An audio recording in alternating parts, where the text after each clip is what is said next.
Olá pessoal, bem-vindos a mais uma videoaula de ciências e o tema de hoje são os reinos da vida, os reinos pelos quais os seres vivos são classificados.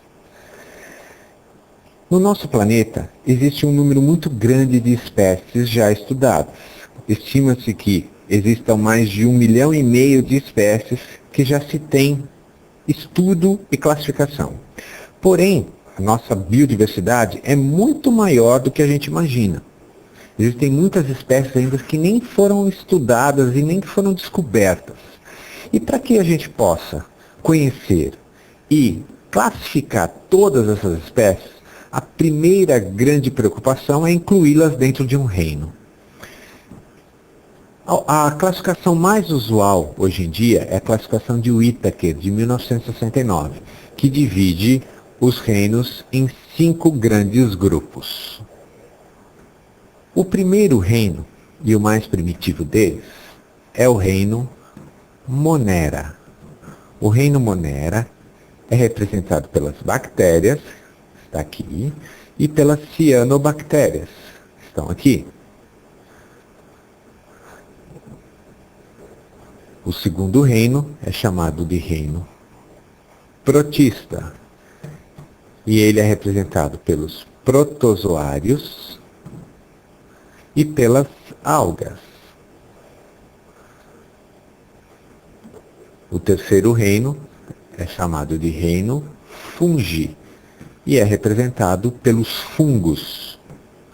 O quarto reino é o reino Plantae, é o reino dos vegetais. E o último grupo, e o último grande reino, é o reino Animalia, representado pelos animais. Agora vocês podem estar me perguntando, mas professor, falta um grupo de seres vivos aí, não falta? Sim. Os vírus não estão em nenhum dos 5 grandes reinos. Por quê? Primeiro porque os vírus nem são formados por células verdadeiras. São chamados de seres acelulares. Depois, os vírus só conseguem se reproduzir quando estão dentro de outra célula parasitando. Eles são chamados de parasitas intracelulares obrigatórios.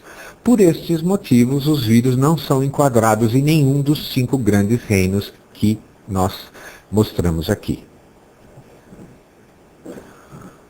Vamos entender agora quais são os critérios de classificação utilizados para dividir os seres vivos pelos reinos. Antes de ver como é feita essa classificação e essa divisão, vamos entender o significado de algumas palavras. O primeiro grupo de palavras que a gente precisa entender são os termos unicelulares e pluricelulares. Então, um unicelular é um ser formado por uma única célula. Um pluricelular é um ser formado por mais do que uma, por várias células. Depois temos os termos autótrofo e heterótrofo. Os autótrofos são chamados assim porque fabricam seu próprio alimento através da fotossíntese ou da quimiossíntese. Os heterótrofos não fabricam seu próprio alimento, eles vão se alimentar de outros seres vivos. E o termo procarionte e eucarionte. Procariontes são seres mais primitivos, como por exemplo as bactérias e as cianobactérias. Vejam aqui, dentro do citoplasma, o material genético está solto, não há um núcleo organizado, por isso é chamado de procarionte. Já se nós pegarmos, por exemplo, um protozoário, vejam aqui, dentro do citoplasma do protozoário tem um núcleo organizado, então é chamado de eucarionte. Então, procarionte sem núcleo organizado e eucarionte com núcleo organizado. Tá? Então, o primeiro dos reinos, reino Monera, está aqui. Bactérias e cianobactérias. Todas as bactérias são procariontes, bactérias e cianobactérias, né? São procariontes. Todas elas são unicelulares e na parte de nutrição, se nós passarmos uma linha, uma parte dos Monera uma parte dos monera está na faixa de autótrofo e a outra parte dos monera na parte de heterótrofo. Então, existem moneras que fabricam seu próprio alimento e existem moneras que não fabricam seu próprio alimento. O segundo grupo, protistas. Nos protistas, pessoal, tem uma observação a ser feita. Existem alguns autores que colocam as algas pluricelulares lá no reino das plantas, como plantas, e as algas unicelulares deixam em protistas. Nós aqui vamos utilizar o critério de deixar todas as algas no reino protista. As algas, então, elas podem ser as algas e os protozoários, né?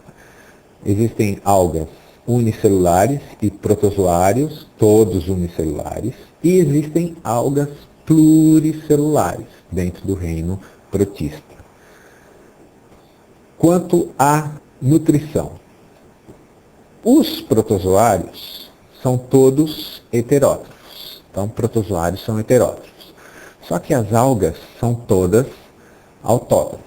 Por isso essa confusão de deixar a alga junto com o protozoário dentro do reino protista. Mas, até então, foi mantido esse tipo de classificação. E quanto à organização do núcleo, tanto protozoários como algas são todos eucariontes. O terceiro grupo, o grupo dos fungos.